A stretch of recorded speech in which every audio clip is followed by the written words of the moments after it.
Today, Kesteven County Asylum is like something out of a Hammer horror film.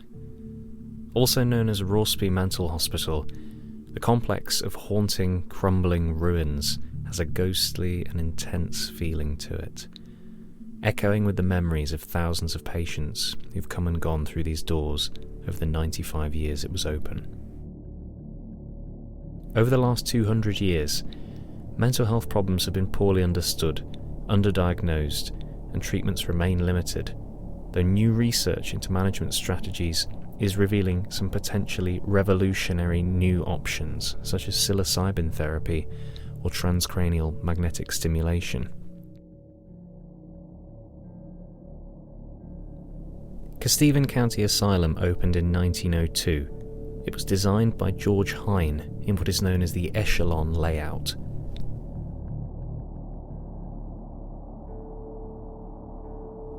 The extensive gardens were designed by William Goldring, and despite the rubble and overgrowth, large cedars and dark oaks still grow on the site's borders.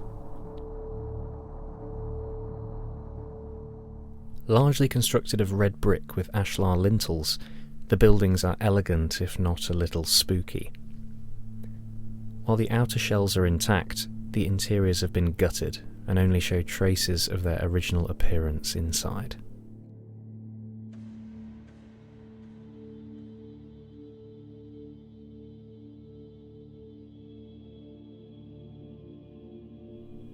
There is also extensive flooding of the basements and a serious pigeon infestation in the roofs.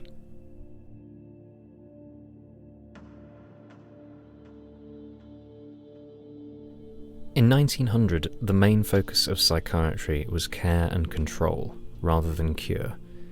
Treatments were largely ineffective, and people often spent the rest of their lives in whatever asylum they were sent to. While I cannot say what treatment strategies were employed at this facility, common treatments around 1900 included electroconvulsive therapy, chemical shock therapy, surgery, and insulin coma therapy. Pressure to develop successful treatments and a lack of a scientific approach meant that patients often suffered trauma from these interventions. A lot has changed over the years.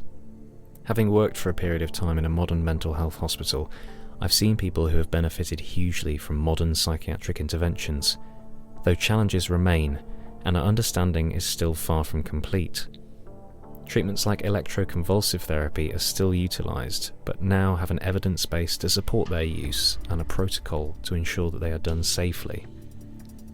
Psychiatry remains a developing field of medicine and a very interesting field for research.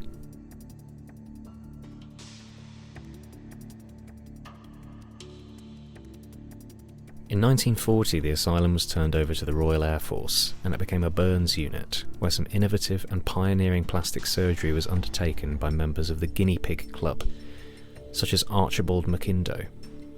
It was handed back to psychiatric use in 1947, with patients returning in 1949 under the newly created National Health Service. As psychiatric care became more community-based, huge facilities like Kesteven County Asylum went into decline, and the site was eventually closed in 1997.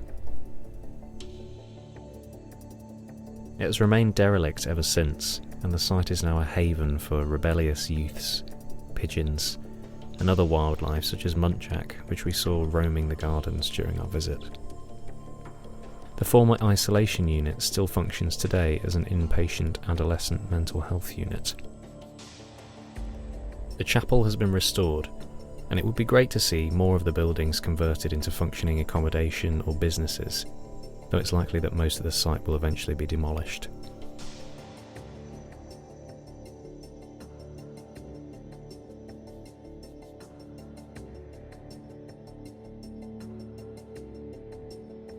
Did you ever visit the asylum when it was open, or have you explored the ruins?